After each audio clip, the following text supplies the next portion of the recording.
Gotta think for answer. Yep. I mean, I get it. We care about our people a lot.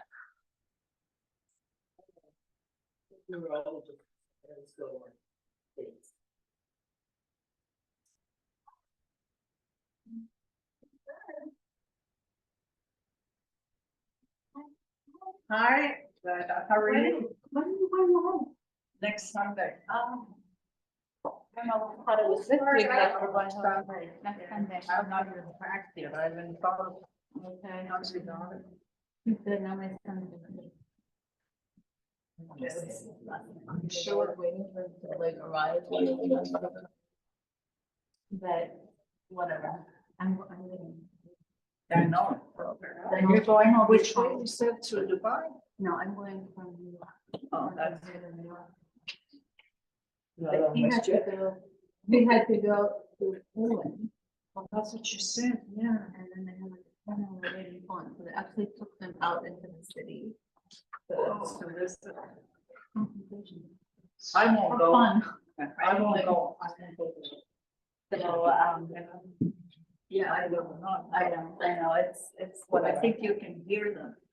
No? Maybe they could. Oh, why is it? Do you want me to open the air conditioner? I might get. I don't know why it's closed. Why is it supposed to be open all the time? Yeah. And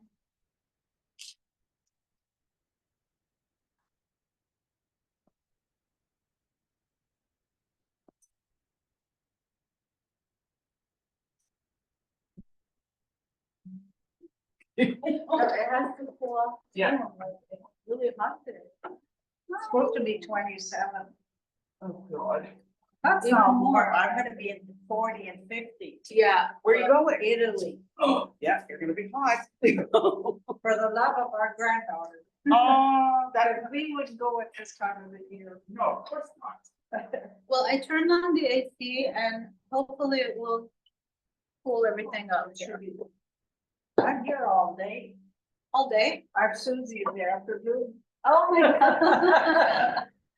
Should I get you like a little, area where you can rest? About it. I gotta go out for a walk, but I can leave my things in the office. Yeah. And also, I upstairs is like a table if you want to sit down and eat. I'm gonna. Let me know. Thank you. Okay.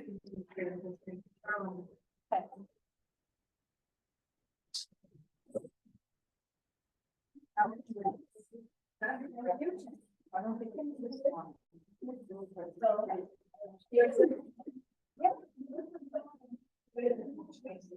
Oh.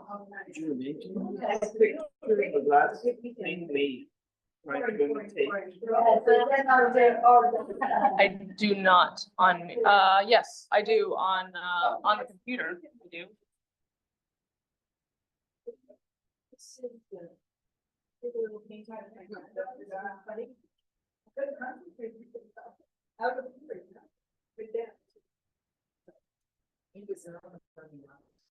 I found it, there's my thing on it. Good.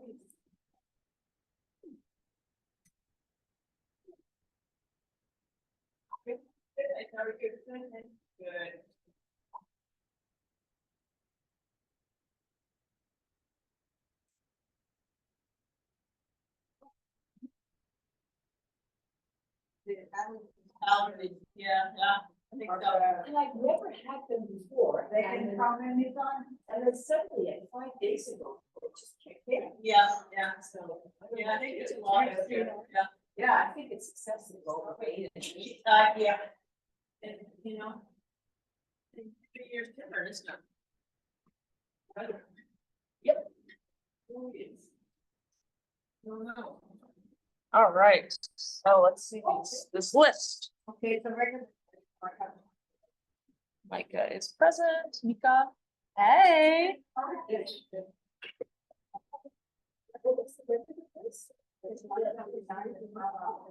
Oh, well, then that is the way it is.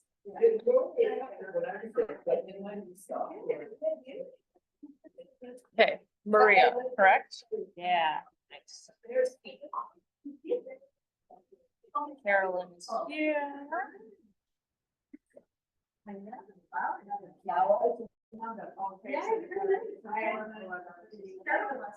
Okay, is Anne present? Yes, perfect. I thought that was you. Barbara? No.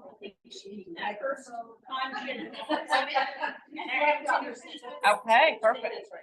Denise? Denise, perfect, thank you. Donna?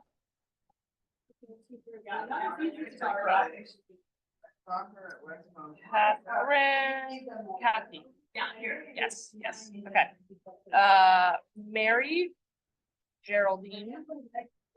That's me. Perfect, thank you. All right, I got everyone. Yeah. Barbara's not here, Donna's not here, and Penelope isn't here. Perfect. Hello, Carolyn. How are you? So today, let me put it in my headphones so that I can record this properly. As we are recording this, and I'm going to, oh, I want to connect here. Okay, perfect. We're recording this, and I'm going to send it, the link to Luca, and then Luca will send it out all to you guys. This class and then the previous one as well. I just forgot to do it, but it is officially on my little to-do list. So yay.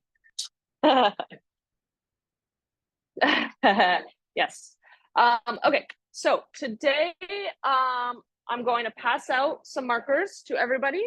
These are double-sided. Okay, so there's a fat side and a thin side. These are not for keepsies, but you can definitely use these for the day. And I wanted to provide you guys with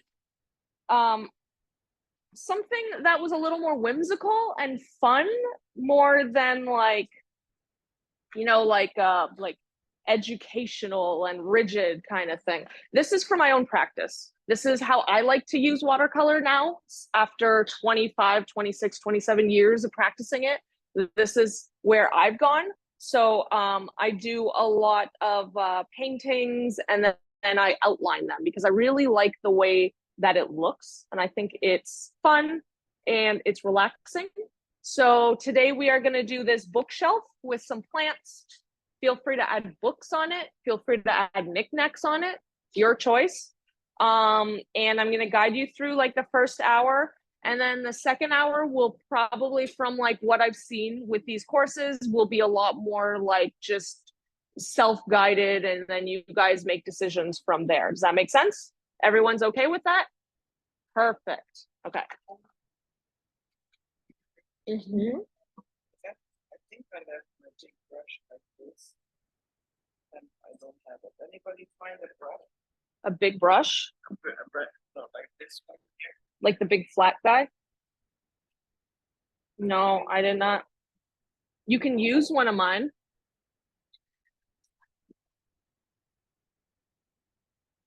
Did you? Yeah. Here, you can use that for now.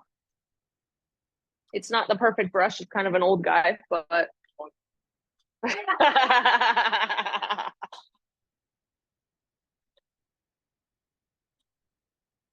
Okay. So how we're going to start is I'm going to take a brown color. Now for these pens, before we get into it, I just want to like give a little PSA to not use them when they are wet. Like you can only like do the outline and when it's like super, when it's actually dry, because you will destroy the pens. Just FYI. Like that is a thing that happens. These are cheap enough that like I don't really care all that much, but just like if I were to hand out like my really expensive pens, then I would like be a little bit upset if you guys did touch the water. But these are like $14 for this pack on Amazon. So I'm like less attached to these. I think I have 2 or 3 lying around the house. So no worries if you guys do accidentally do it. But I'm just saying, if you take this home with your own materials, never touch a marker to a wet surface because it will destroy it. Just FYI. Okay, so the first thing I'm going to do is I'm going to create this bookcase just so I know where I want to put it, but I'm doing it very lightly. See how light this is? Once I'm finished, I will go in and darken it, but I just want basically a basic shape so that I know where I'm going. So the first thing I'm going to do is I'm going to wet like a medium brush. I'm working with a number 4 round right now. Also, welcome to the last class, guys. But I am returning in the fall. So yeah, I am. Monday mornings, same time. Yep. Correct. Yes, this is going to be a very dry brush work today. All right. And my objective for you guys is just to have fun. Like, honestly, if you guys create nothing, that's okay. I just want you guys to have fun today. That's all I care about. Because this, I find a lot of fun, and I want to translate that to you guys as well. I want you guys to enjoy yourself today. So if that means you don't want to do this, that's okay. I don't care. I don't mind. I care that you have fun and enjoy yourselves. I also love that you guys.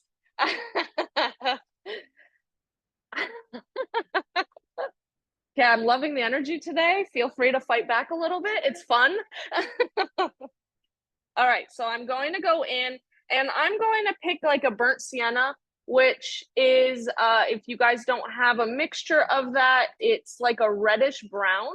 So you guys could mix a burnt umber. You guys could mix a cadmium red with the ultramarine blue. That would all get there. Burnt sienna.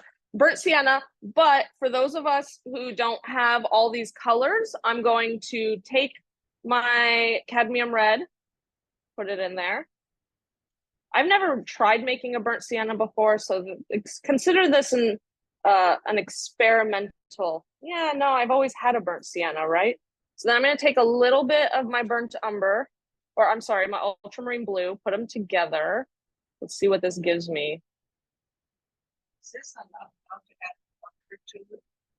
Yeah, definitely. You could also just go in with a wet brush as well. That would probably help.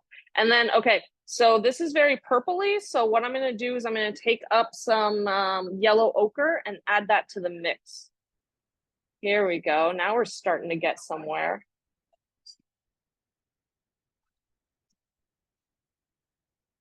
Correct. Yes. I mixed my own burnt sienna because I've never mixed it. So for those who don't have burnt sienna, I wanted to try and figure it out. I got cadmium red mixed with ultramarine blue, and then I added in yellow ochre. But if you have a burnt sienna, go for it. And then I'm going to take a very light amount. So I'm wetting my brush, I'm dabbing it off so that it's not soaked. And I'm picking up, see how I'm only dipping in like the tip?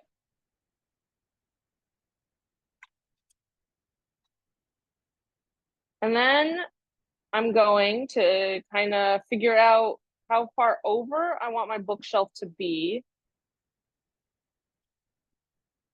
Let's say that is good.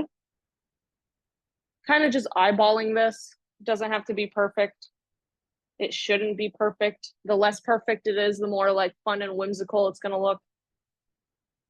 And then I'm going to go up.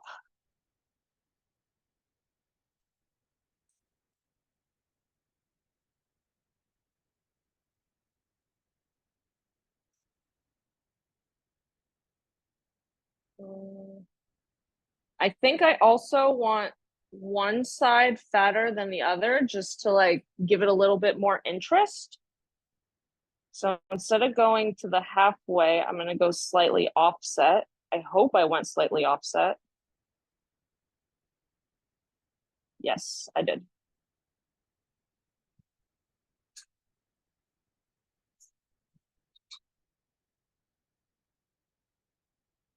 And then I'm going to flip it just because so I don't like run into this.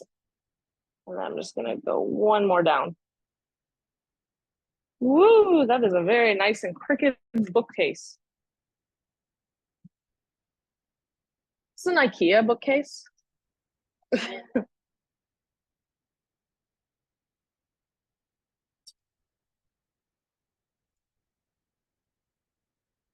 And then you can put down your shelves wherever you want. I'm going to have fun with it. I'm going to put one here.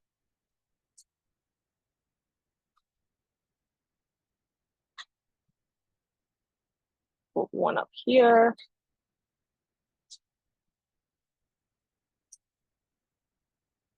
Yours doesn't have to look exactly like mine if you don't want it to. What else do I want to do? I think I want to offset these a little bit because I think that might be fun. And then I'm going to do a small shelf under here. That's probably just going to be filled with books.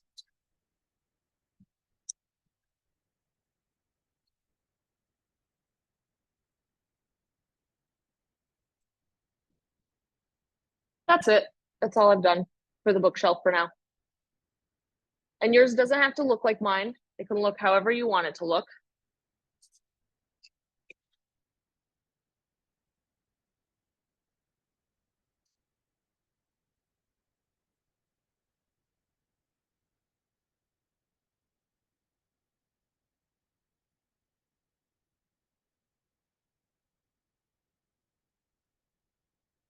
The fun thing about these not being straight is that later on when I do take my pen, I can take a ruler and actually make them straight. And then like the lines aren't going to match up, but like that in itself is going to be fun and interesting.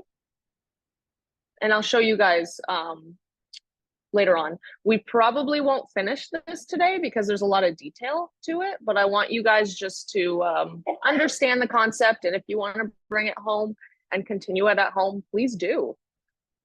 This is how I end up like watching a lot of TV is by doing this.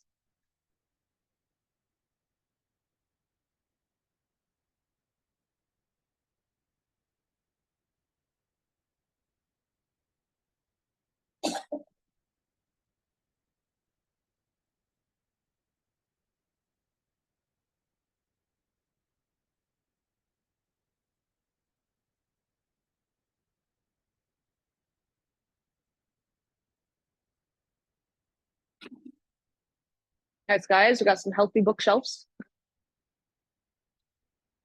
as opposed to unhealthy bookshelves, you know. Nice. I like how big yours is. Very nice. It's so straight. I have designed furniture for a life. There you go. There you go. There you go. I like it. Mine is so crooked. And this is where you're going to excel over me because I haven't designed furniture my entire life. All right, so from here, let's mix this pot. I'm going to start with this tree first. which is known as a rubber tree, for anybody who's actually curious. Except these variegations are wrong. They're not variegated, but that's okay. I like plants. I like indoor plants, okay? So the first thing I'm gonna do to mix this purple is it's a combination of, what I did was I mixed alizarin crimson with ultramarine blue. So the pink red with my dark blue until I got a magenta color. So that's too dark. Now I have to go back and add more of the red. I'm looking for like a magenta color. There you go, something like that. And then once you have this color, I'm going in with my burnt umber. So the way I like to describe this technique is we're less painting and we're more drawing with paint, if that makes sense. So now that I have this interesting brown color, brownish purple color. Yes, I added burnt umber once I had like a magenta color. Your colors don't have to be exact. I'm also going to use this color to kind of just define the ground so that nothing looks like it's kind of just floating in space. There you go. I just created a ground line, basically.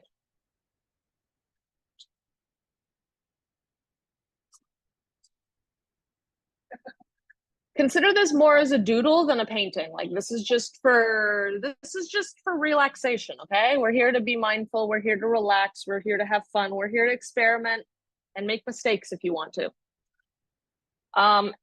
And then I'm going to make this pot. So the way I did this was, it's like an upside down triangle with the top kind of cut off. So again, against this ground, I am making two, like consider it a V, but like spaced out, right? So it's essentially a V that is, you break it apart and just move the two to the side. Does that make sense? Okay. And then on top, I'm just gonna add a thin rectangle that overlaps it a little bit. So the thin rectangle is slightly longer than the V itself. And then we can just color that in with your paint.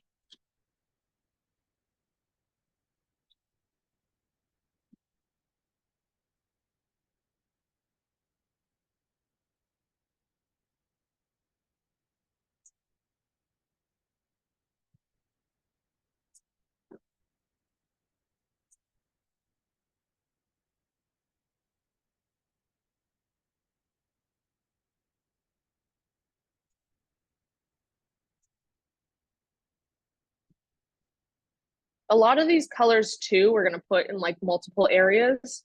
So like this pot is also this pot and then this book. So the colors that we mix, we are gonna use in several areas. The next color we're going to mix is gonna be like this nice terracotta champagne kind of color, but I'm going to let everybody catch up first.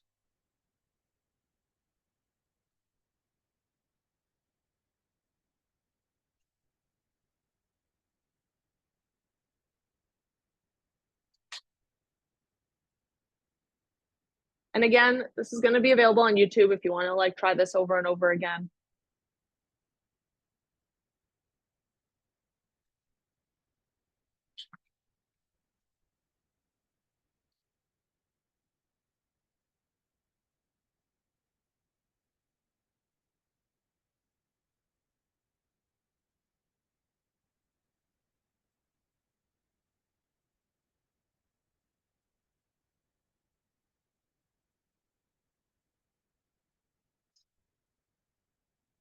Okay, so the next color I'm going to mix is going to be this like terracotta color right here. That is a mixture of alizarin crimson, which is your pink red, with yellow ochre, which is the mustard yellow. So I'm going to start with my yellow, the mustard yellow ochre. Put it right here. Ooh, this is going to be a lot of paint. That's cool. I won't run out. And then I'm going to pick up a little bit. I'm adding my pink. I'm adding that alizarin crimson, much like I would when I'm baking and adding wet ingredients to dry ingredients. I'm doing it slowly. All right. That's how most of the time that's how I'm mixing up my colors, is very slowly.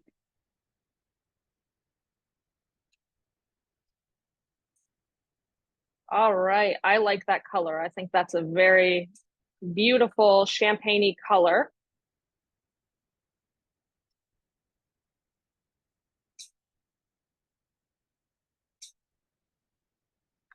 So what we are going to paint with this is this little plant right here. So if you want to switch to your smallest paintbrush, go for it.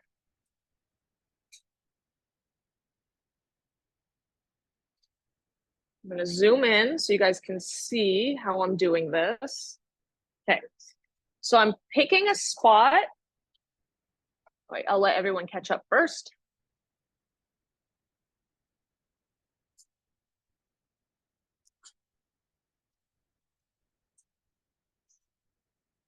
So the thing I want you to notice for this is notice how all the petals come out of one single place, right? That's how you're going to get that like nice fanned out shape. I almost think of it like a clock. So all the petals are coming out of that middle bit, and then they go up and they go to like 1 o'clock to 2 o'clock to 3 o'clock to 4 o'clock, and then to like to 12 to 11 to 10 to 9 to 8. Does that make sense? Yeah.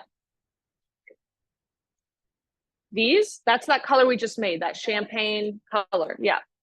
So I'm going to start it off by picking the spot where I want everything to come out of. And then I'm going up with a line.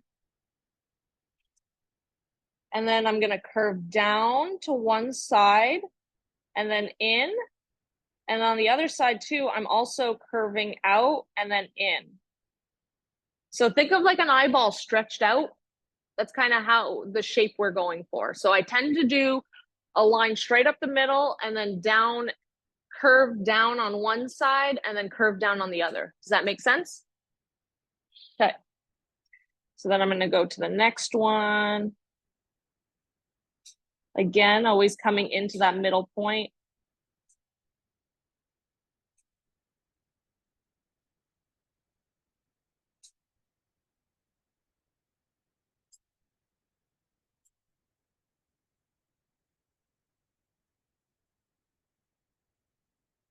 Don't ask me what plant this is. I have no idea.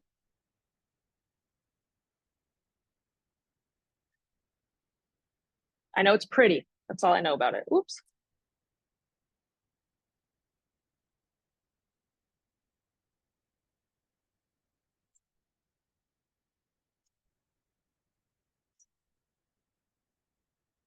It doesn't have to be. In fact, the less accurate it is, the more interesting it's probably going to look. I actually am not a fan with how perfect mine looks right now. Especially with plants, I like to make them like less perfect, you know? Perfect. Okay. Do we want music? Yeah. Okay. I'm gonna go put on some music while you guys relax.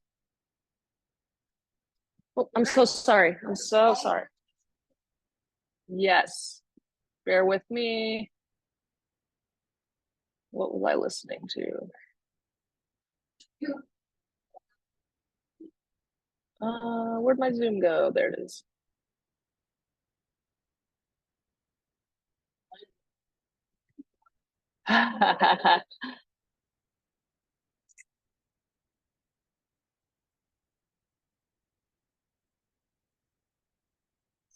That too low? You okay with that?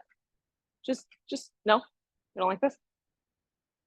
Oh, you can't hear it. You can't hear it. Okay, but thank you, thank you, thank you. Just some ambient music. I apologize, Anne, if it's not to your taste.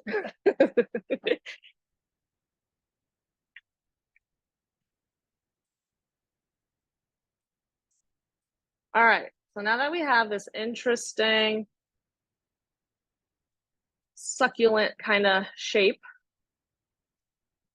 the way that I'm going to do this rubber plant is that I'm picking up, I'm going to take my burnt sienna. I'm just going to put it like in its own little area. And I'm going to switch to my super fine brush. So this is a number 2 brush. I'm going to pick that up. Sorry, I'm sorry. This is burnt umber. I apologize. This is burnt umber. If it's too reddish, you could always add a blue. That's going. So if you think about the way that the color wheel works, if you want something, if something's red, the opposite of red is going to be kind of blue, right? Does that make sense? You're not going to add yellow because it's going to turn it a little more orange, right? So always try to think of those primary colors when you're mixing your colors, right? You can always go back to those primary colors.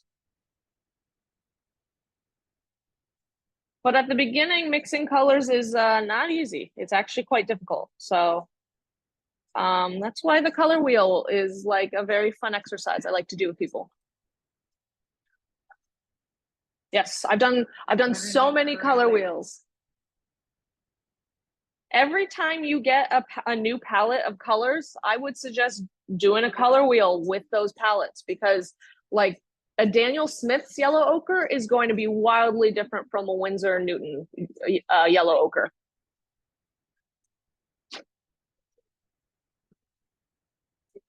Burnt umber.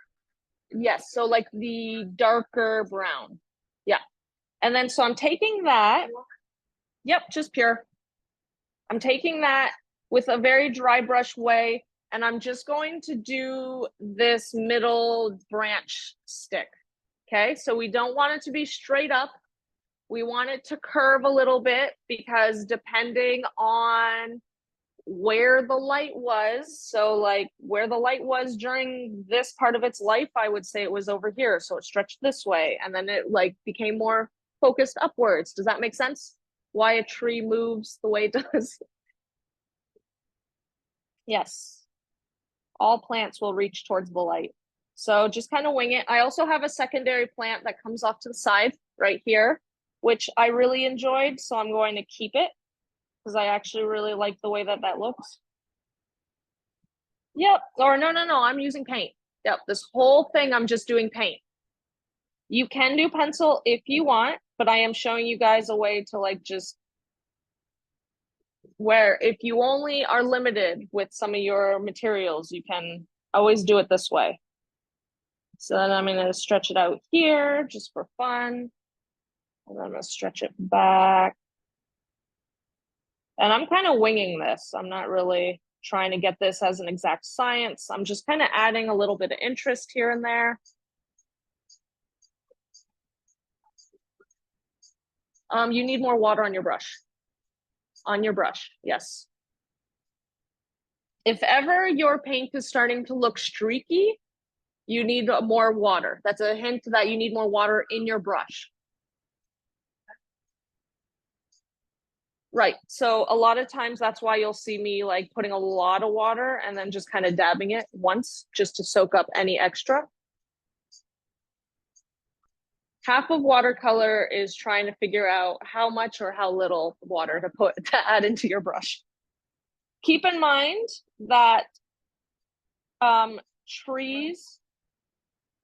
sorry. Oh, okay. keep in mind that trees and plants, they are thicker at the base, and as they grow taller, they get thinner and thinner.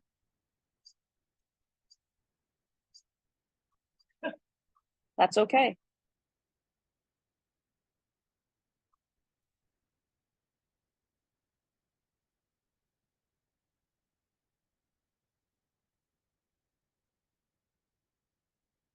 And I would say everywhere that diverges, because I'm going to be drawing out the stems as well. So if you pay attention, everywhere that it diverges is like this perfect little point for like to add a leaf, right? Everywhere where it like slightly diverges. That's naturally how it goes. So if you're drawing like, if you're drawing a lot of like trees and stuff, everywhere where it's going to drift a little bit, that's where you put a tree or like a new branch or a leaf. Does that make sense? Everywhere where it diverges kind of thing. So anywhere where there's a little bit of a bend, that's the perfect place for a leaf. I'm also going to add a few more. Okay, this is not the music I want. It's a little repetitive and it's really bouncy. And I'm not.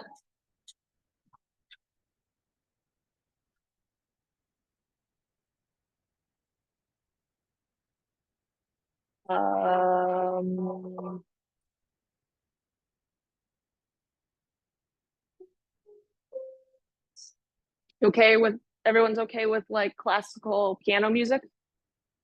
Okay.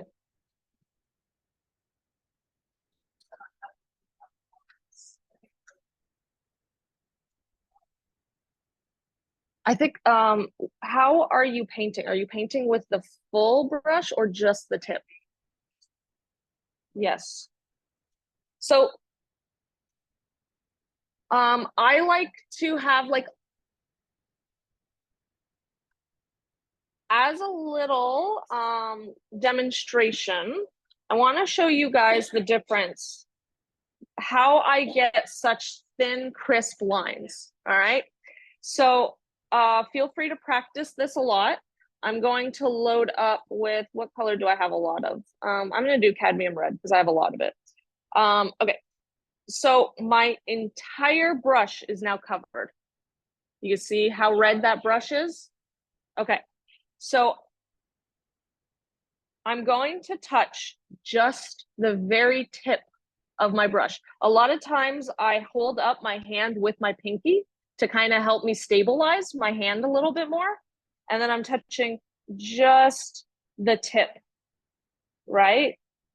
And depending on how much or how little paint you have, because you do create water tension, the more paint, the more water that's on your brush. So it's going to actually create like this bubble. Yep. And then right there, and then right the tip. And you can turn your brush too, and every brush is going to have like that perfect side. Like this kind of curves over to the side, so I tend to like use that one side to my advantage because every brush has its own personality.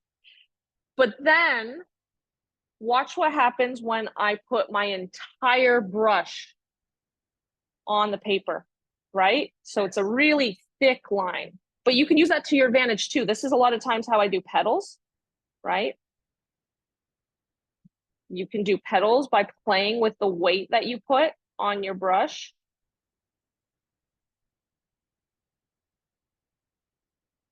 It works a lot better with a thicker brush. This is very thin. So that's a lot of times how I'll get like nice grasses is, let me switch to a green so I can show you guys. That's how I get a lot of nice grasses, is by first pressing hard with my brush, and then as I like move away, I lift up on it, and I do like this little flicking motion even with my hand. So press hard and then flick up, press hard, flick up, press hard, flick up and off, up and off, and off, up and off. up and off. Does that make sense? So this is brush technique. It's something that you have to work at pretty hard to develop. But I just wanted to show you guys, like, there are multiple shapes that you can create with one solid brush, okay? Just with one, like, if I take this thick brush and I really want some beautiful leaves with this thicker brush, like if I press thin and then I go thick and then I go thin again, like, look how beautiful that shape is. Thin, thick, thin. And then you can even do that twice. Thin, thick, thin. These are the benefits of the round brushes, is they can create very interesting effects and shapes. So how I am working, all that to say is how I'm working today is I tend to use the tip of my brush instead of the whole brush, yes. Because I'm drawing with paint. So I'm using a lot more the tip than the rest of the brush. Does that make sense? Okay.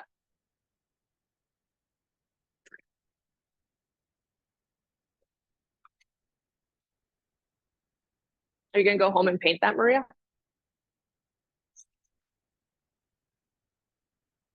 Hey, go for it. You can even use the raw colors that you have right there. Like, you don't have to follow along if you don't want to.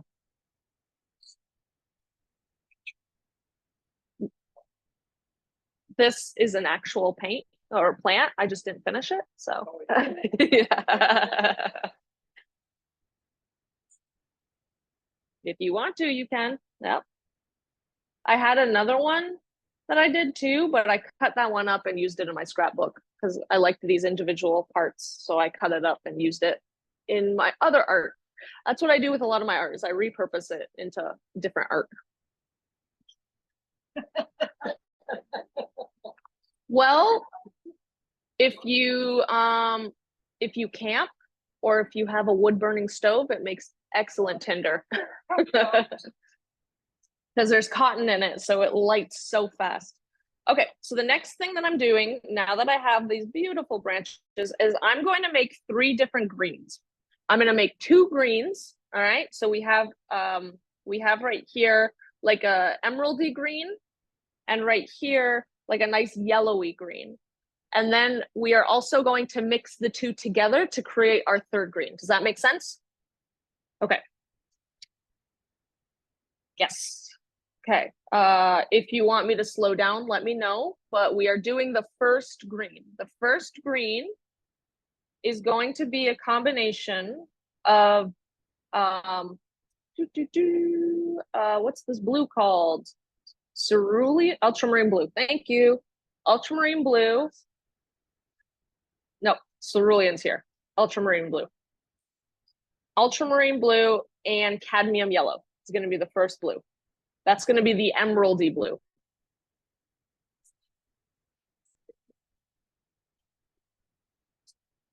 No? I would ask you to push it. Like, go to blue. Add blue until, like push your blues and see what you can get.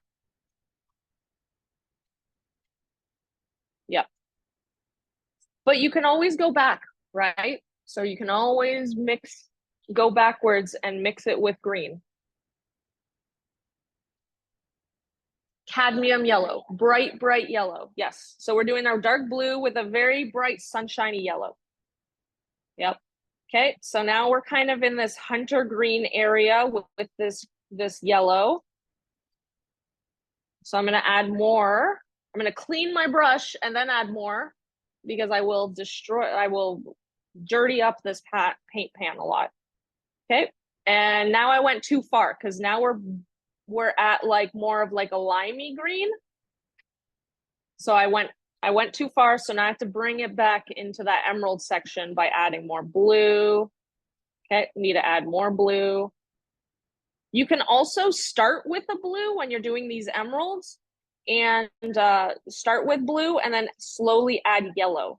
That might be like a better option for those who don't want to like push it too hard.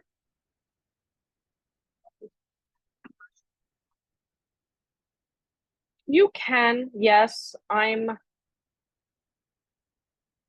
I'm not a traditional painter. If you want traditional, I apologize. That is not who I am. I am experimental. I believe in, I like, you know what, this blue is too blue, so I have to bring it back now. I was talking too much. Okay, I'm gonna add more yellow. Okay, there we go. I'm happy with this. This is fine. I just have a lot. It doesn't have to be really dark. It's just a lot. So that's the first green.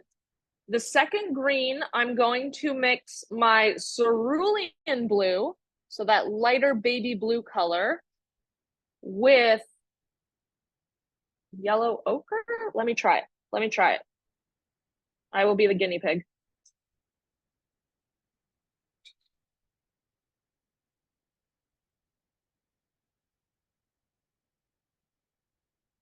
Nope, we're gonna do with cadmium yellow. Okay, so cadmium yellow with cerulean blue. We're just changing the blue.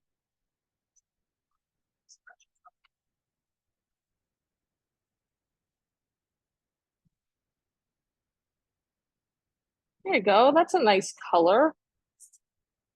No,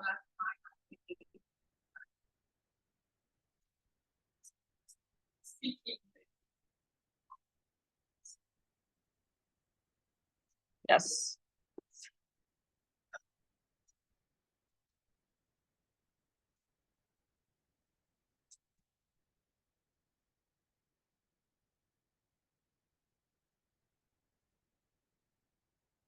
How are we doing? Are we okay? When you're cleaning your brushes, make sure you bang it very gently on the bottom of your pot so that it like pushes all the bristles aside and it can clean the paint that's sitting in the middle of your brush. Nice. Oh, no, more yellow. Try adding this yellow. Yeah, that could be interesting though too. Yeah, that's my emerald. You could keep them and just use one of these, as I said, just use 3 colors. Okay, because that's beautiful. Nice. Oh, I like how you went green and brown within the same branch. That's really nice. Nice. What if I try? A question. Yeah. I never seem to mix enough paint, Okay. but I guess I need to mix more. But is this emeraldy enough? Because to me, this is not. Yeah, I would add more blue to that. I'll sit here and help you out. Let's add some more of that blue. Yeah. Oh, I see. There you go. Okay. Yeah. So you need to push. Yeah. Don't be afraid to push your colors because you could always bring them back, right? You're very welcome. I love the way that this looks. Oh, I love messy palettes. It makes me so happy. All right. So now that I have those colors, I'm out of room, but if you want, you can also mix these 2 colors together to get a medium green as well, right? That'll be your 3rd green that you can get. Okay, so from there, again, I'm only sticking with small paintbrushes, so I'm going my number 4 paintbrush, and I'm going to do the leaves in the yellow green, and then I'm going to mix the 2 paint greens together. And this middle section is going to be that combination of the 2 greens together. And then underneath is going to be the emerald colors. Yeah, so it's going to kind of create this interesting ombre effect. Does that make sense? How we're doing it? So like this section is the first green. This section is the mixture of the 2 greens. And this section is that second green. Make sense? Does that make sense, Mika?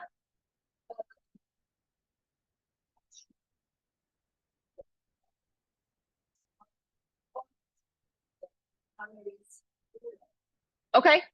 Do you want to do the opposite then? Okay, let's do the opposite. I like it. I like your logic. I really like that logic.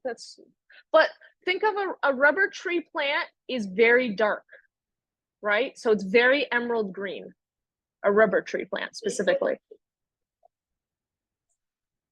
Yes, absolutely. I think I'm going to stick with this way. You do you. I always trust you that you're going to do your own thing. No, don't be embarrassed. That's a good thing. That's how you learn faster, right? is trying some things out for yourself.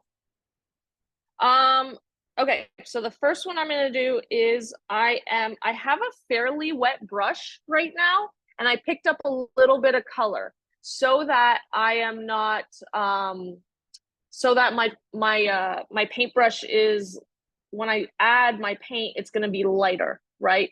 Because like, think of a paintbrush like a sponge. The more water you have in it, the less you're going to be picked up. The sponge is going to be full. So the more water that I have on my brush, the less paint I'm going to pick up, because my brush is full of water. Does that make sense? Okay. And then I'm just going to pick a point and then go out and curve kind of like a rainbow. And then we're going to do that the opposite way too. So I almost created like an eye effect with like, I'm doing one point going out and then back in, and then the opposite end too. I'm working with a number 4, but you can use a number 2, absolutely. So I'm still sticking with that same color, and this leaf is going to be a little bit smaller than the first one. So again, picking an area, curving out, it's going to bump into the first leaf, that's okay, and then down, and then we're going to curve out and then down and in. So think about this plant like you're making little eyes. It's so creepy. Think about making like a weird eye monster all the way down. That just made me come up with an exercise that I'm going to do with my daughter. So perfect.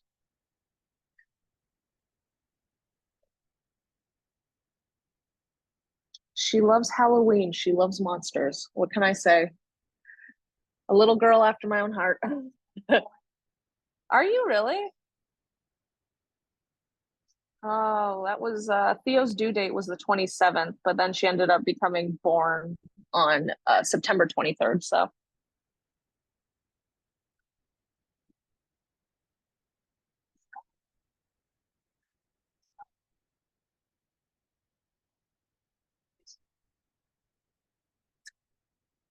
if you choose to do that, you could also choose to just be like, I'm doing my own thing.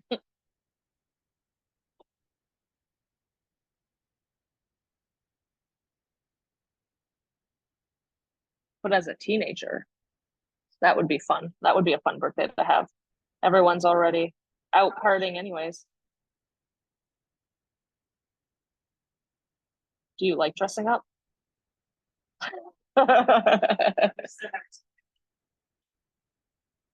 There you go.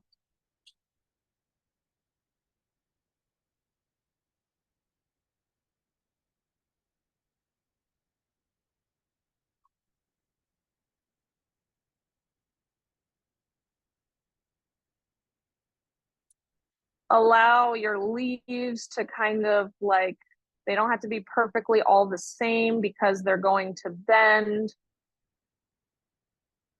and curve.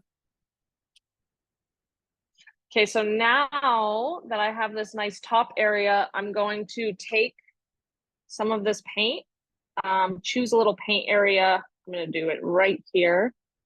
And then I'm mixing the two together to create like a nice middle ground paint. That's good.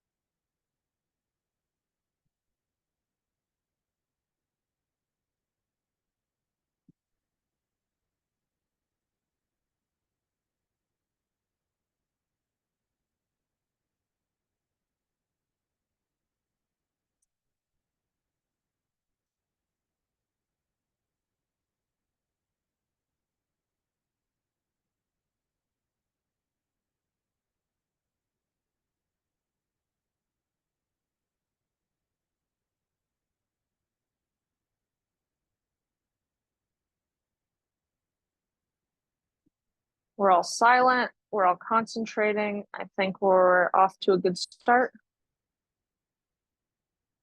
Are we feeling relaxed? Perfect.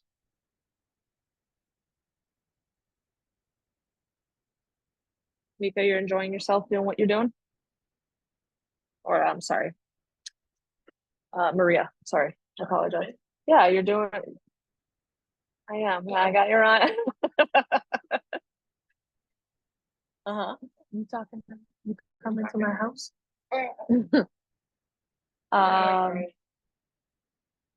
Nice. I love all the leaves you have in there. So if you want,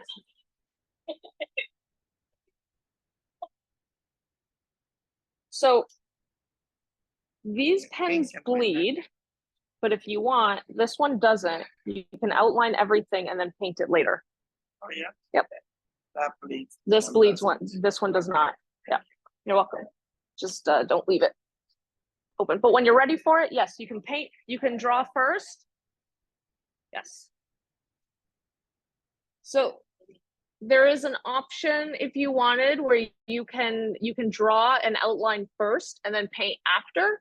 These pens do bleed, but if you wanted to do that, you could use like a Sharpie. A Sharpie is a really good one. It does not bleed. Like the extra fine tips is a good option.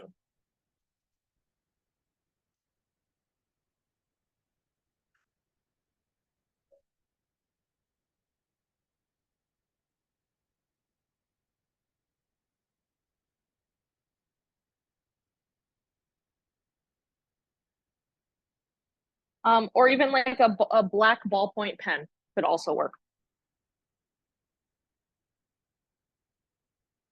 I never tried it though, so I have no idea if it bleeds or not.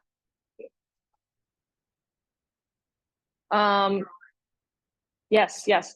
Also, Uniball. Does anybody know what a Uniball pen is? Those do not bleed. Those are my favorite. I have all the colors that you could possibly get in Uniballs. I'm like obsessed with Uniball brand. And no, this class is not sponsored by Uniball. I wish it were.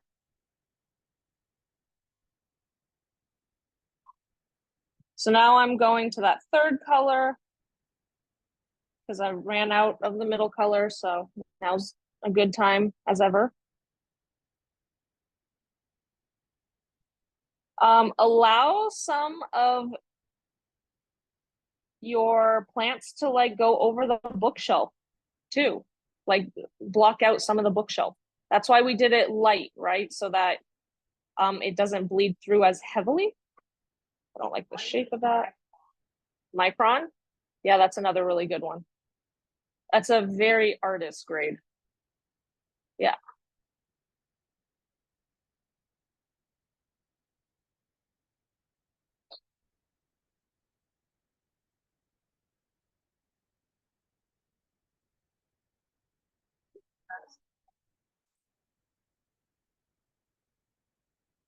Oh, that would be a nice class. I like working with pen and ink.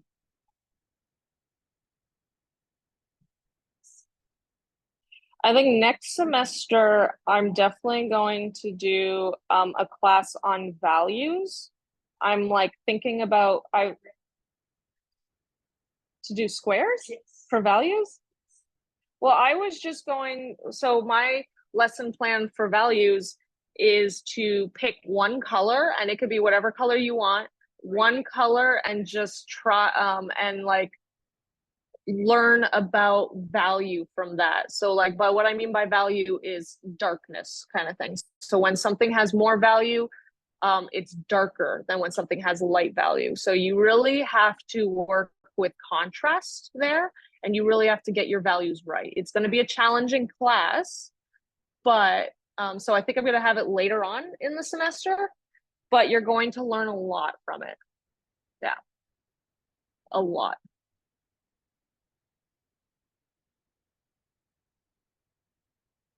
Does that interest anybody? No. Just one class. One class in a painting that's just one solid color kind of thing. And then so you have to really work with the values and darken. And what value does is it creates a hierarchy of where your eyes go. So the thing that's the darkest, it's going to draw your eye immediately. And the thing that's the lightest is going to hold the least importance in the painting, kind of thing. So you're really going to have to understand working with like value and like understanding how to create hierarchy through color within your paintings. If that makes sense. Yeah.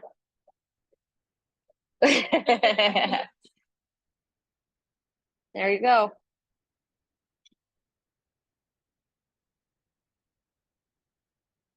Okay.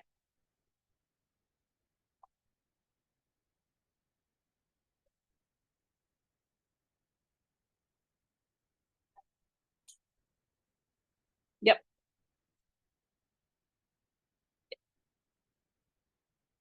Mm-hmm. Yeah. Oh, I love that. Yeah, that's a good one.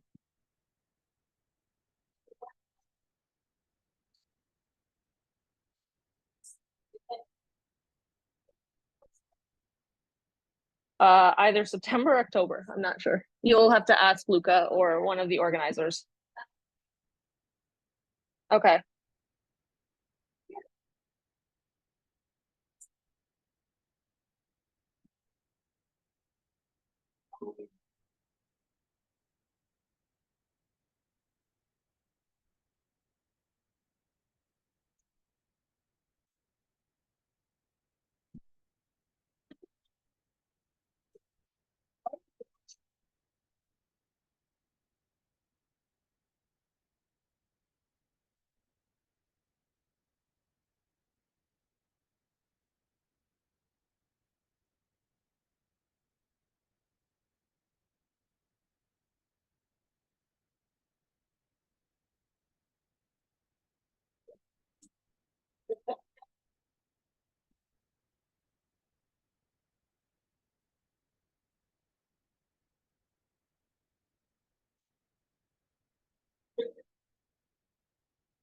Well, did you do squares in the other class? Okay, so you don't have to do it again.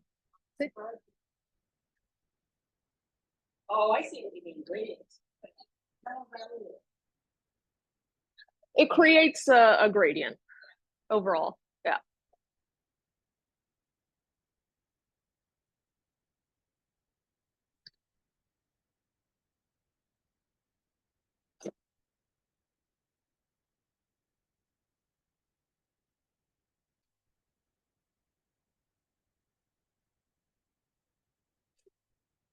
Nice. Look good.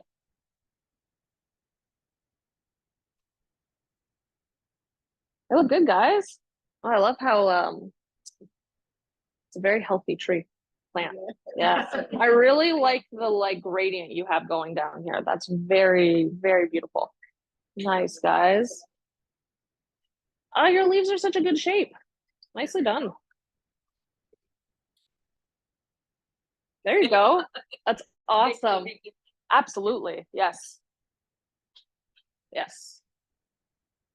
I mean, I'm here to guide you, but unfortunately, the way that it goes is that you guys have to practice, you know, in order to like figure it out yourself, basically.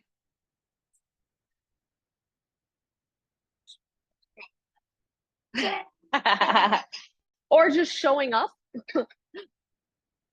putting in the effort, you know.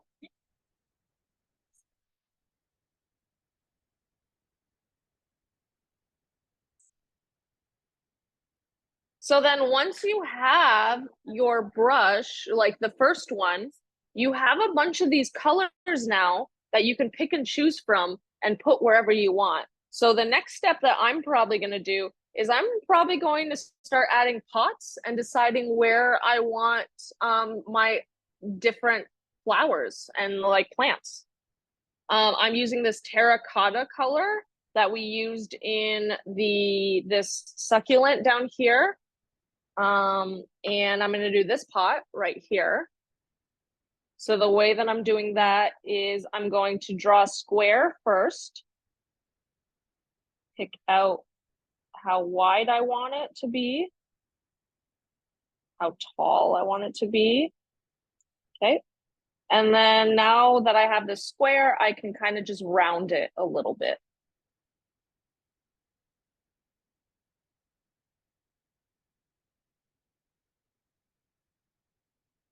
And then do that same thing where we add a rectangle on top.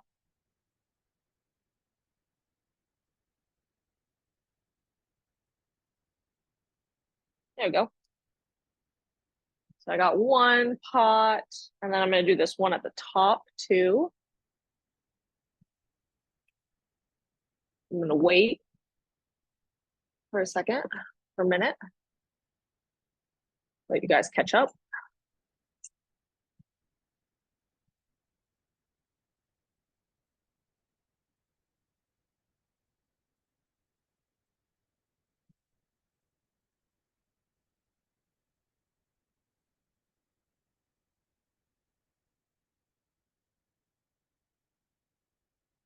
And then so the pot up here that I did is a half circle. So I just did like a half circle.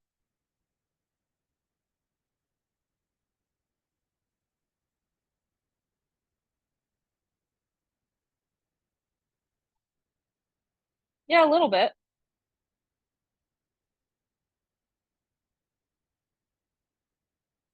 And then from the top, I just added a little tiny square at the top. And then maybe like round the sides where it connects a little bit.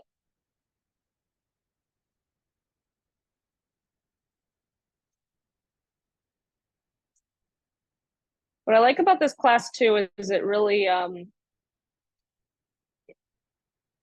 it gives you a different way of looking at objects, because like I'm like, okay, so first I'm doing a square and then I'm rounding it out the edges, or I'm doing a half circle and adding a thing on top of it, because all shapes are just like a combination of various shapes.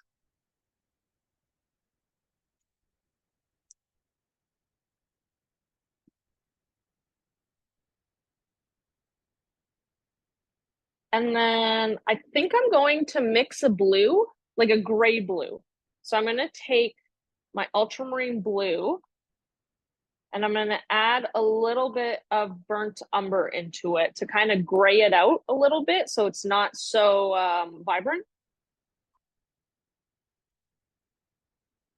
And then if it goes too green, you need to add more blue into it.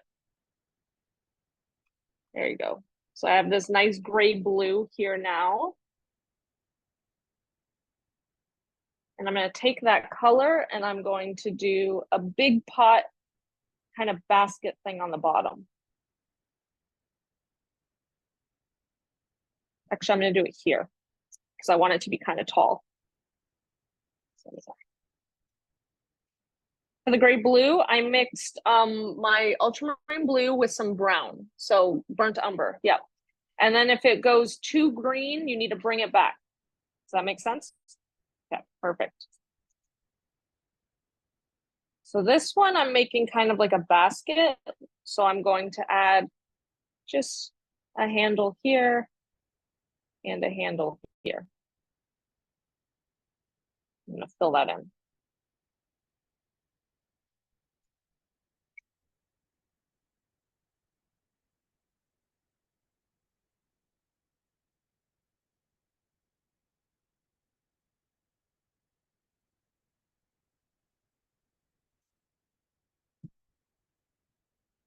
If you want to add shadow, you just take that same color and put it where your shadow is going to land. So let's say I want to put it underneath this first pot and then down the side to create an interesting shadow shape. I'm just giving you various ideas. So if I'm going too fast or you're a little bit behind, just ask for a recap. I do not mind at all.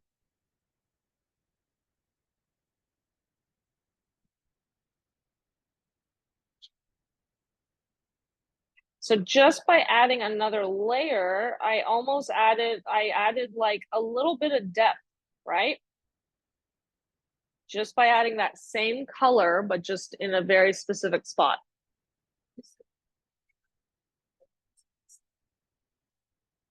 So this one, so I'm just taking the same color that the images are. So for this one, I use that purple. For this one, I'll use that terracotta mix. For this one, I'll use that blue. And I'm just going over it once it's dry again. Does that make sense? Okay, cool. So then I can do that again over here.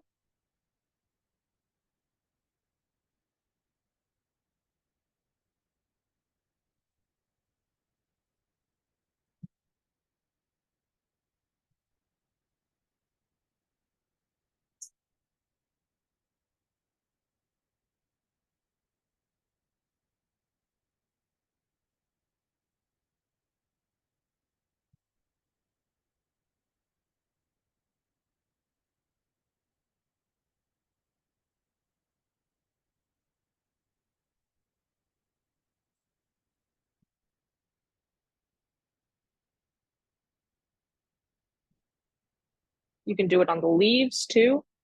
You know, if you like create a leaf that's underneath another leaf, it's a good opportunity to add like a little bit of shadow, a little bit of depth, but it's not necessary. You don't have to if you don't want to. I'm just giving you guys multiple options.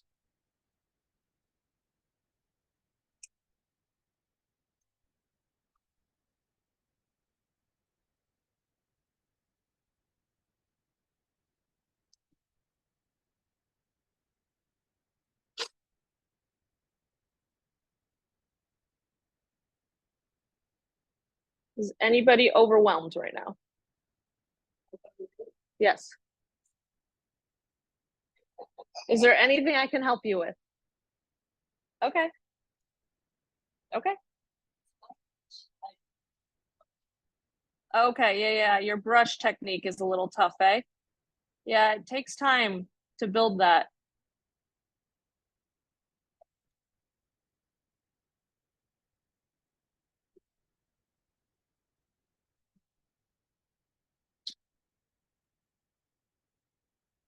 Yes. So that brings up a really good point, is that when I'm adding color and when I'm adding my images, it's in a very light wash.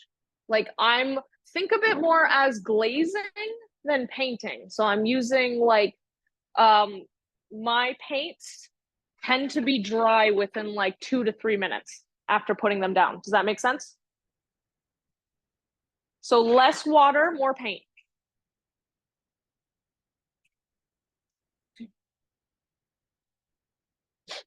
Although these ones up here, I didn't do it too. So now I'm going to pick that up because I want this to dry, because I want us to be able, what time is it? Yeah. So we have about an hour left. And once this dries, I really want us to start getting into the inking a little bit, just so you guys can like feel and see the difference that it makes. So right now I'm kind of just killing time until I can do my inking. I'll do a second layer up here.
if you do this the opposite way, where you put the pen on first and then color it, it technically just turns into a coloring page. A coloring page.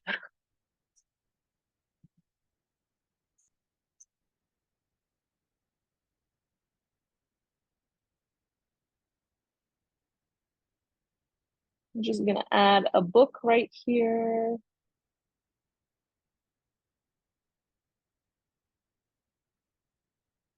I don't have enough water on my brush, so it was getting really streaky. So I just dipped the tip of it back into the brush or into the water.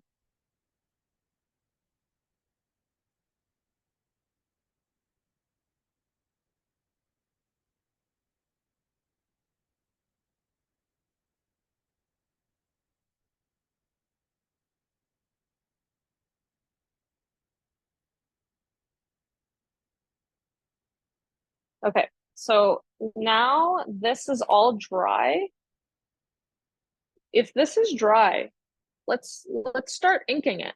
Just because I want you guys to like have fun and start like, I want you guys to experiment how relaxing it can be just to like ink over this again.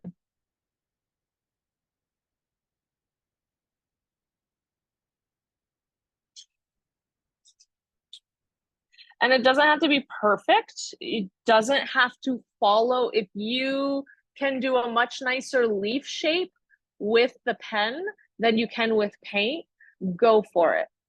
It looks even more interesting when you like when things aren't touching completely. So like, see how I have some of my leaves where the green doesn't touch perfectly to it, and then I have some areas where the leaf even like jumps out at other points. See, that in itself is going to create interest. Does that make sense? Perfect.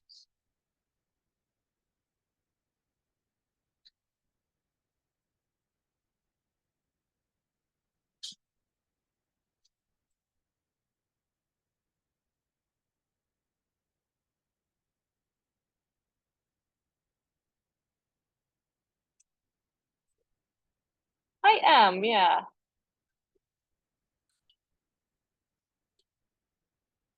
For this one, blue with brown. Mika, do you want to just come take a picture of this? Here, you can just come.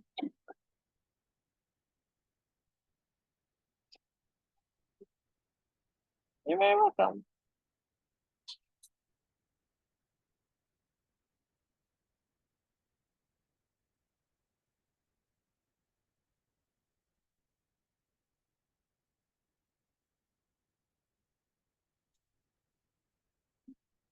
Mhm.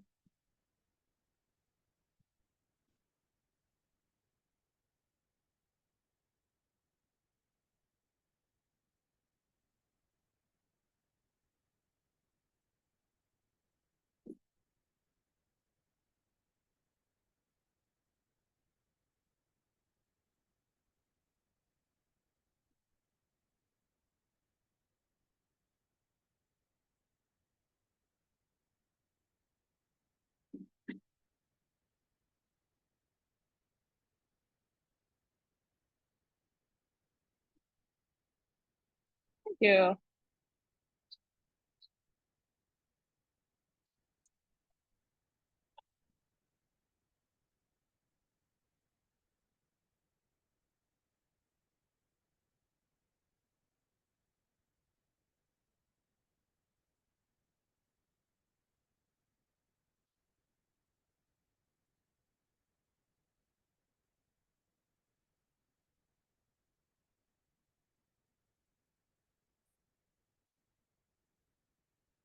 So for me, doing this, I have a lot more fun. It's a lot less stressful than traditional painting, which is why I enjoy this part a lot. traditional painting is like, yeah, it's like when it's only painting and you have a very specific idea in mind, whereas this is more like kind of just going with a flow. Playful, yes, yes. So I'm not a traditionalist. I don't, for me, art is about being fun and playing and kind of reconnecting you to that like young creativity that the school system tends to beat out of us kind of thing. So for me, what's important is the act of doing art and not the result, the end result. Even if it's bad, and believe me, I make bad art, even if it's bad, so long as I still enjoyed myself through the process, whatever, it's fine. You can agree with me, you can not agree with me, and that is okay.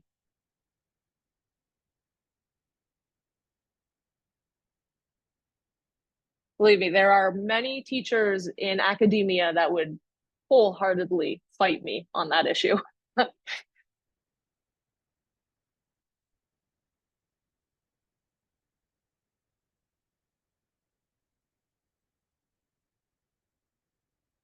Art is also a very safe space to push yourself out of your comfort zone, right? It's very safe.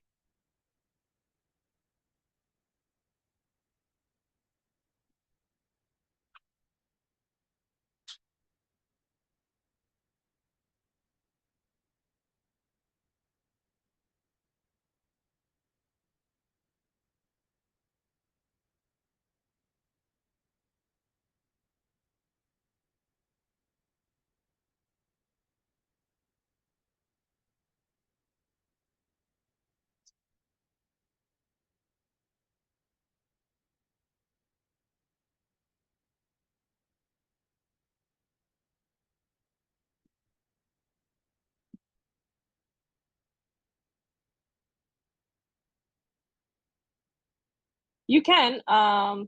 The edges are just going to bleed a bit, but that in itself can be interesting. It creates just like a, instead of a hard edge line, it creates a soft line. That's it.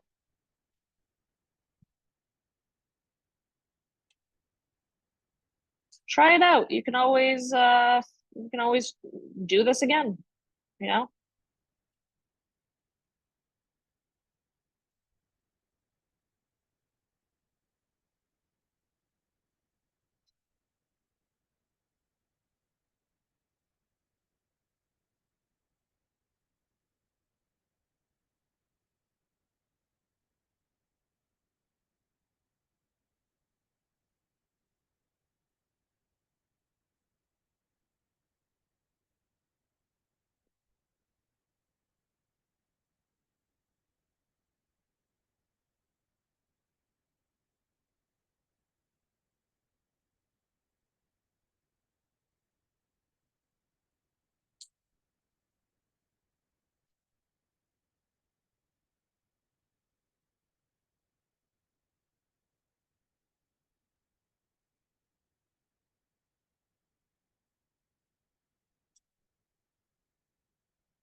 what I would suggest before you start inking any of the of the things on the shelves is maybe get all of your like plants on there first, because like notice here how like if I zoom in, you can tell that like I outlined this pot and then realized that this was going over top of it.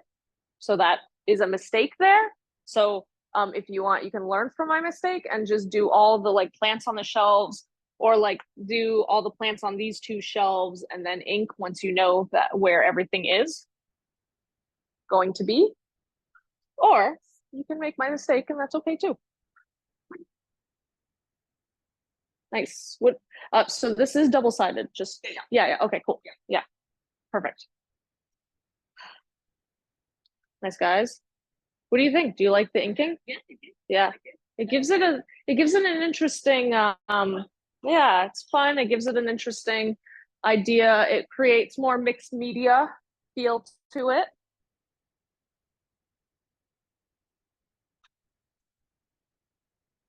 My current work is very collage, mixed media driven right now. So, yeah. I don't really advertise my work for selling kind of thing. No, I don't like the act of trying to sell myself. Cut them up, make them into something new, give them away. Sometimes I just give them away. If I have this one, if I finished this, I would write like, use this as a birthday card, write a note behind it, and then they can like frame it, but they'll also have like a message on it and stuff. I teach. Oh, you teach.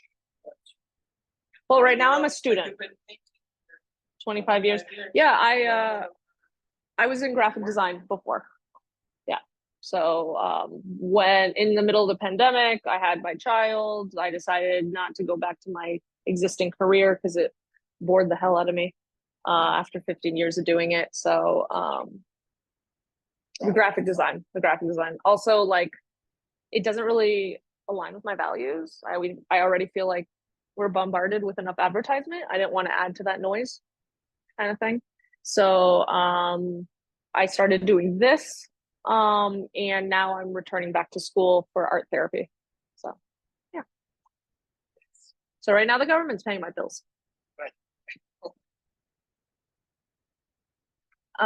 Yes. You're welcome. You can also add patterns to these. So one of the things, like if you wanted to add a weaved basket style, I can show you guys a pattern for a weaved basket if anybody's interested. Yeah. Okay, cool. I'm going to show it here. I'm going to show it with a thick marker, but you can use this thin. I'm going to make 4 lines going top to bottom. 1, 2, 3, 4. I'm going to make 4 lines going sideways. 1, 2, 3, 4. Notice how these are the same height as the vertical ones, right? So then I'm going to go again. 1, 2, 3, 4. Same thing.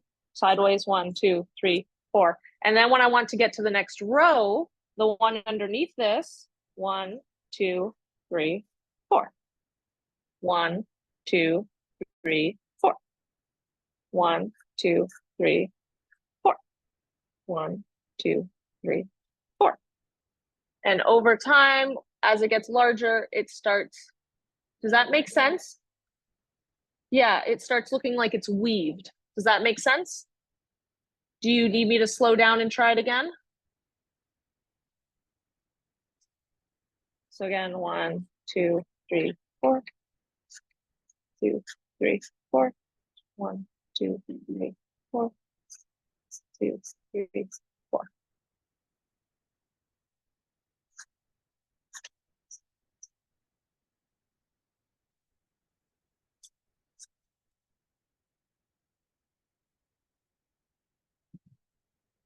See how that kind of has a weave texture to it now? Yep.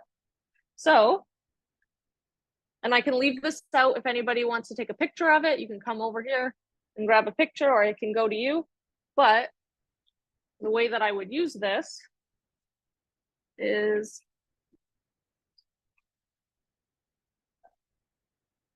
go for it. You can pass it along too if you want. The weave is in the back. So, yeah.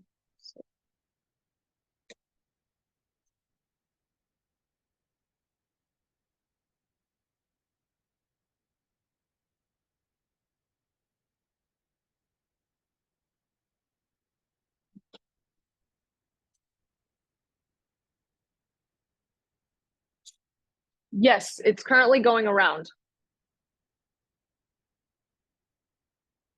No, yeah, they're getting it photographed. Yeah, yeah, yeah. Don't worry, don't worry. I'll put it back.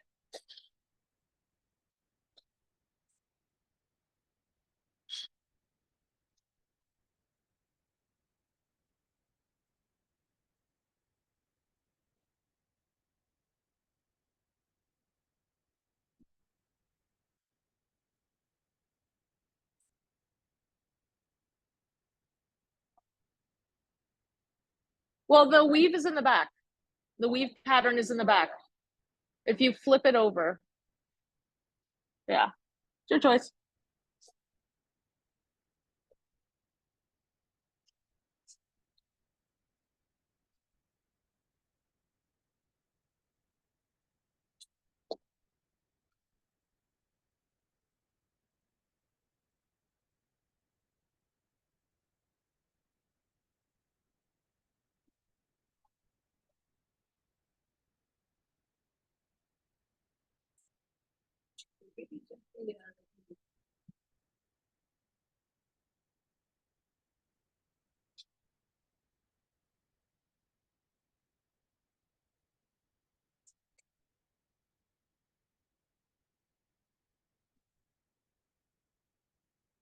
Thank you. Appreciate it. No problem. So then, if you guys can see that, you start getting like an interesting little weave pattern onto it.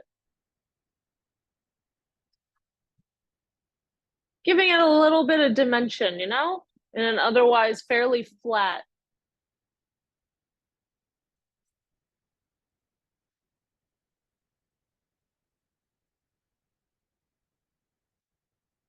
Yeah.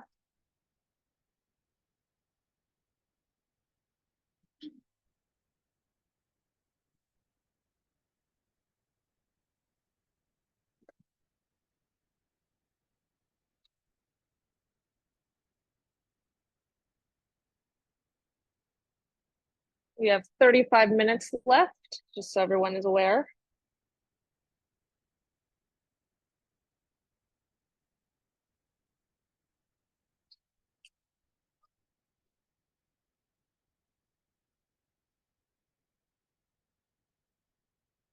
These, that's pen.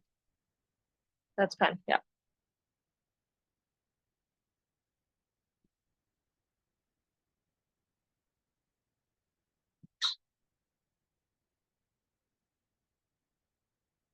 That's a snake plant, which FYI cleans the air in your house. Yep, they they did a study where they took like a room that was, I think, like 100, like 50 square feet, 100 square feet, fairly small, but they put 18 snake plants inside of it, and it was totally sealed, and the plants created enough oxygen to like completely reoxygenate all the air within that room, kind of thing. So well, it like, yeah, no one was sleeping there.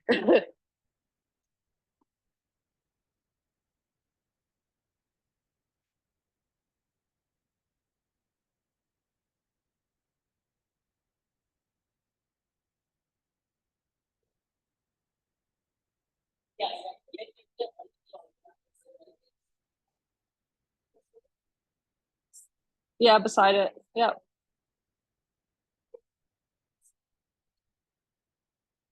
Yep.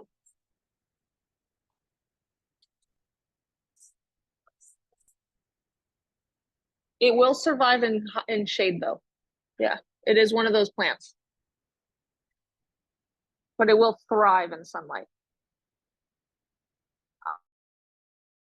I love them. Yeah. Just don't overwater them because they are prone to root rot. Yeah. They're like more of like they're one of those plants that you can forget about for like a month at a time and be like, oh yeah. and then plant. They're very low maintenance. I like them. I'm currently propagating one right now. No, I put it in the water right now. Because one of them snapped off, and I was like, well, I'm just gonna create a new one out of you.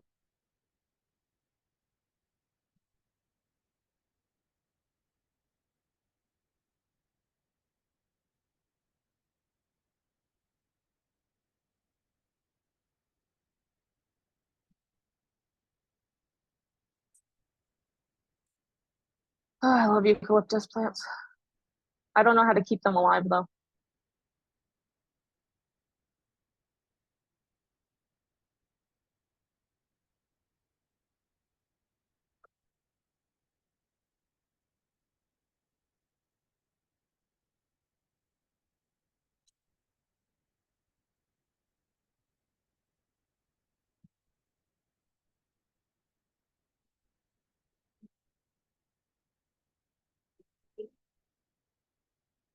Yep.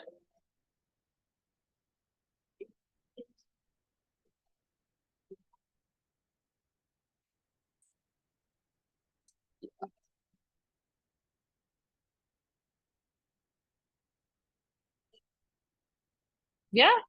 I mean, that's definitely an option. It's all, there you go. I mean, it's all to your own preference too, because some people might prefer it the opposite way. It's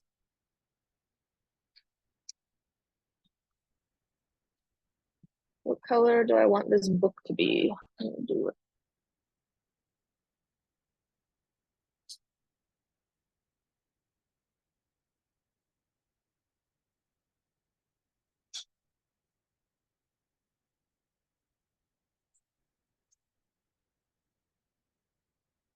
I could literally sit here and do this all day.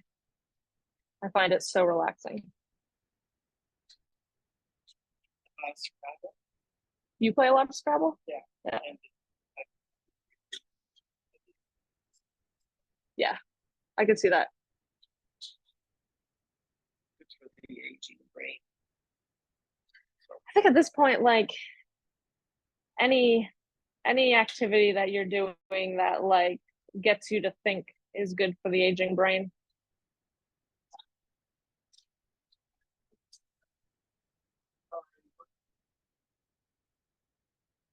I love it. It's great. That's it.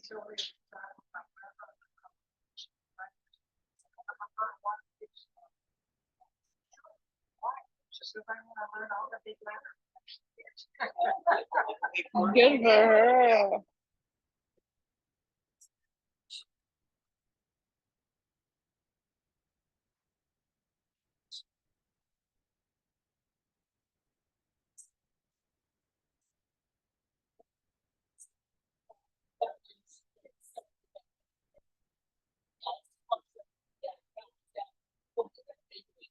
Oh, that's so fun.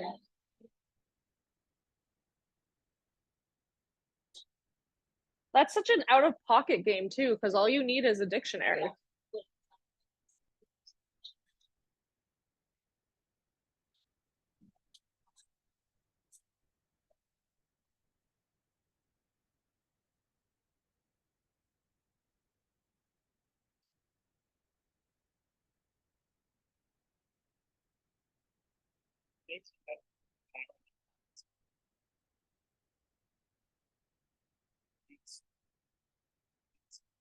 Good. That means that you were enjoying yourself. Yes. If you guys can walk out of here like 3% more relaxed than when you came, I'll have done my job.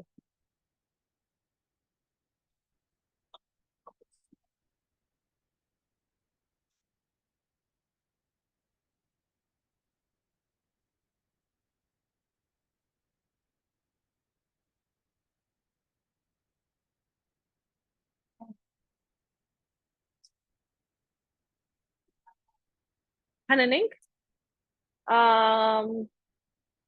Yeah, I mean, I've done a little bit of everything, I would assume. Mine is ink, or not ink, sorry, oil painting. I've never done oil painting. Nor do I really have the interest to do oil painting. It seems like like a lot of cleaning up, a huge expense. The startup cost seems very high. Yeah, but then you also need like your linseed oils and you need like varnishes and your oil cleaner, and I'm just not willing to have those chemicals in the house.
Absolutely.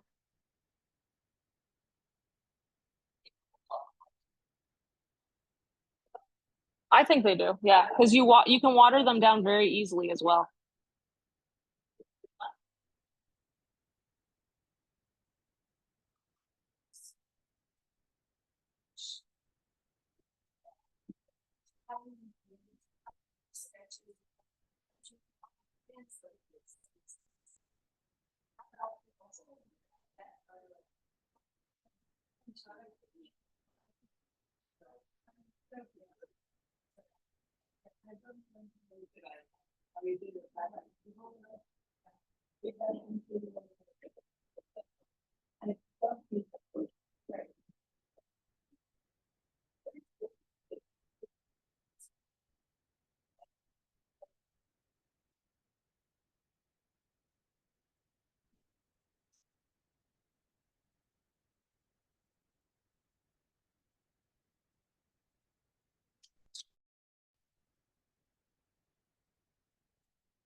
Yeah, absolutely.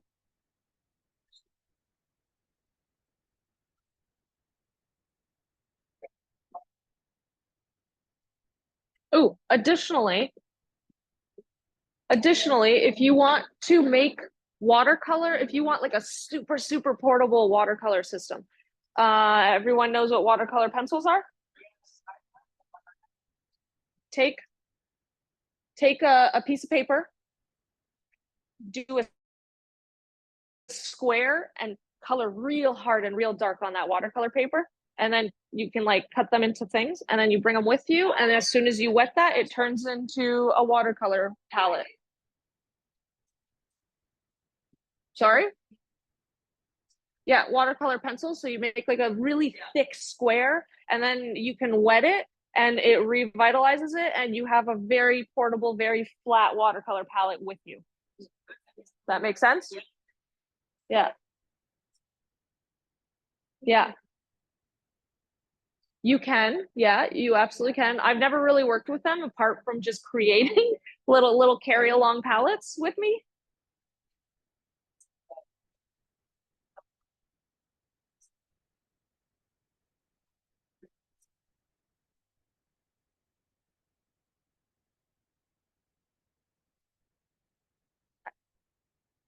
I love visual journaling.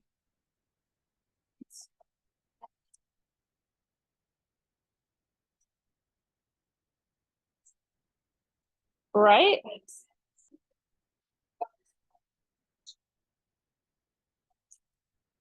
Mm-hmm. I in my early 20s, so probably from 25, 22 to like 27 or something like that, I journaled every single day verbally kind of thing with words. So I have like 10 journals at home that are just like full. But then eventually I just stopped and I missed the act of journaling. But then I started, and then I found out that you can visually journal with scrapbooking and stuff like that. And ever since then, like I've been doing it and like it's just transformed into like the most beautiful, like visual journal. And I love it. I love it.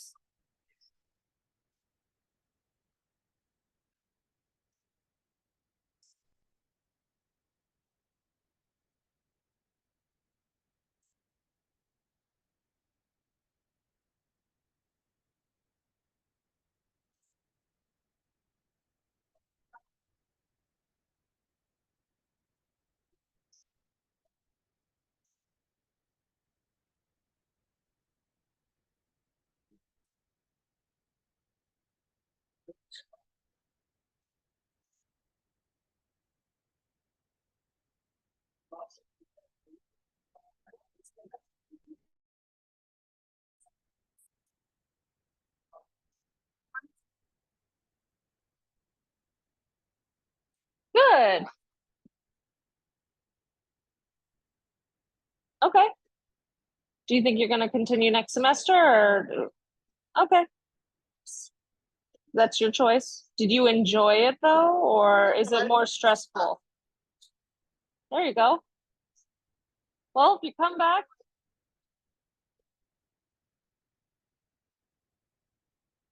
I'd love to have you back, but if you don't, I understand and that's okay. Absolutely. No hard feelings.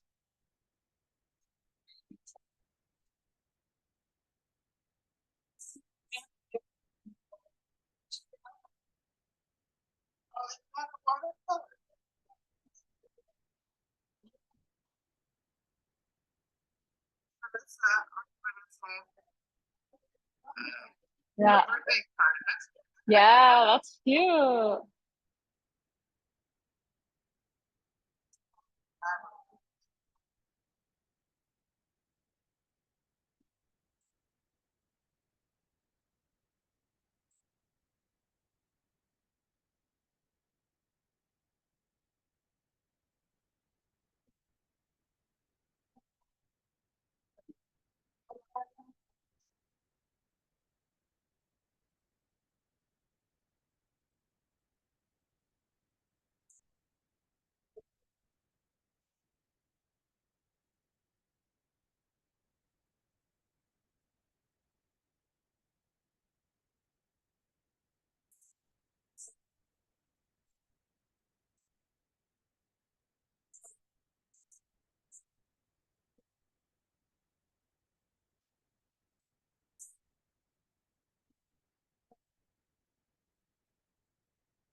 You?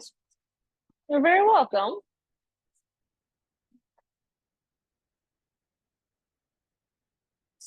Yeah, you enjoyed this? Oh, I'm so glad. Yes. Thank you so much. Oh, you're welcome. Thank you for not giving up. I appreciate that. And thank you for the feedback, because like I now add like objectives to all of them, and it really helps. Good seeing you. There you go. There you go. Yeah, Glad you found it. I did. Thank you.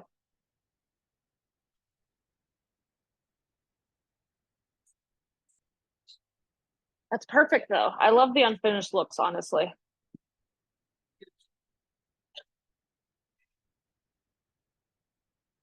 I added in a decorative vase. Oh, thank you.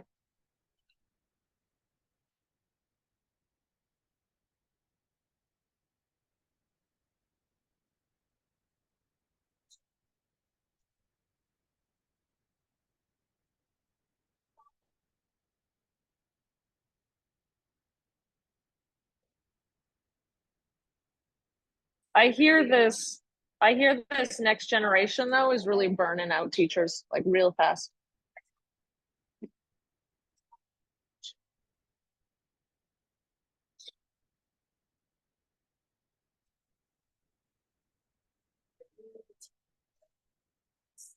Yeah.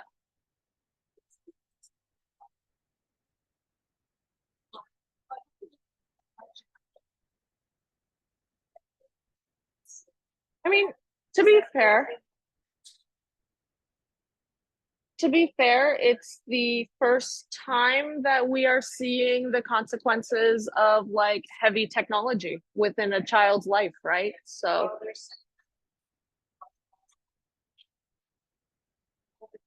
Well, I thought that's what Julie was gonna say. yeah, they're behind their milestones. Goodbye.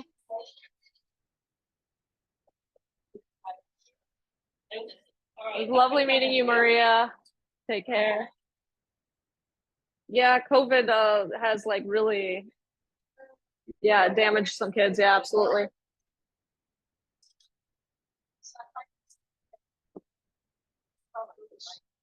Absolutely. Yeah, there's no rules saying that you can't do something.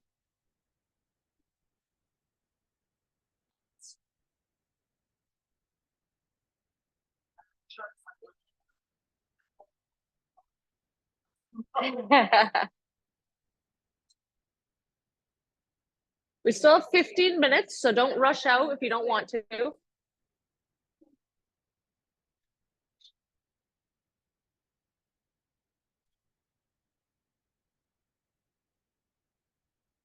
I'm already registered. Yeah, yeah. Yes, for the fall and for the winter. Yes. Yeah. So fall 2024 and winter 2024, 25, 25 kind of thing. No, like the year, like 2024. Yeah. No, it'll be another 6 sessions. Yeah. Yes, I will take my markers back.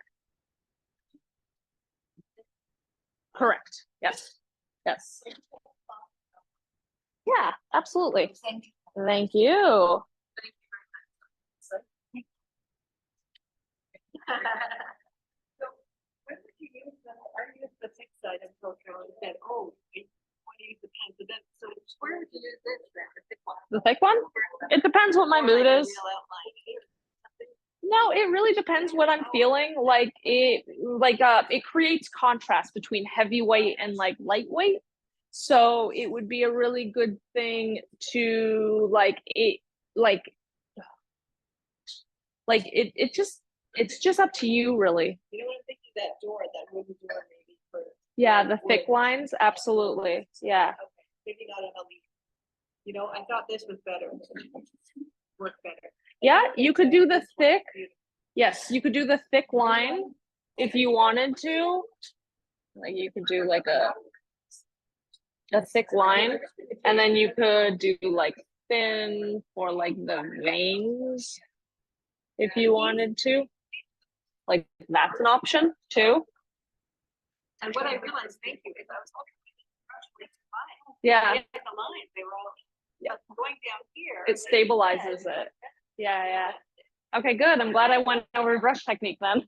Awesome. You're very welcome. My pleasure. We still have 15 minutes. I'm not kicking you guys out.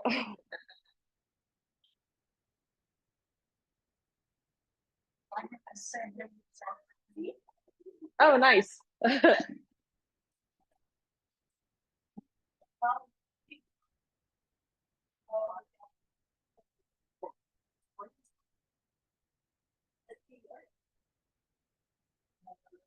Oh, I like that.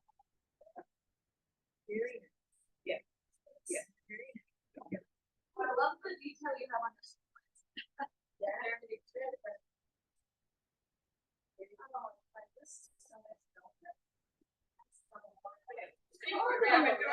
Good, I'm glad.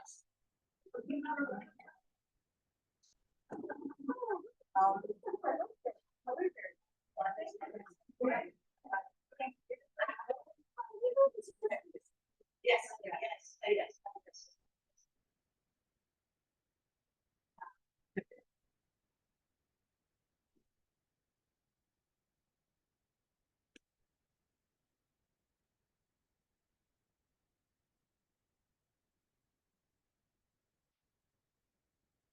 Yes, well, and I think tomorrow's 30, isn't that what I heard? Yeah, that's.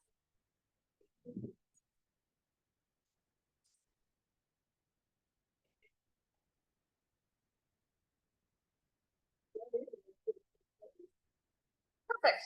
Do you think you're gonna continue with it on channel? Yeah, yeah, no. Yeah.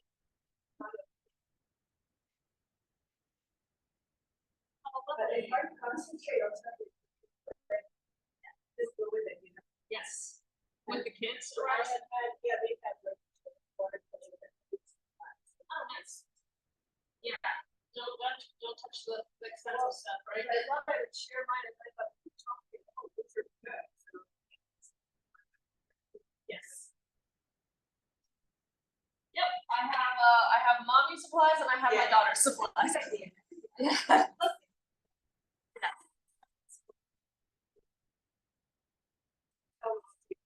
yeah. Nope, and they tend to mash Yeah. the like, yeah, so like I'm like, no, thank you.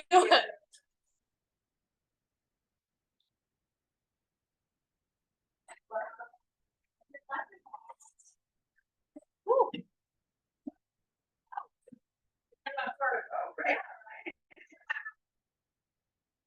It's reasons, but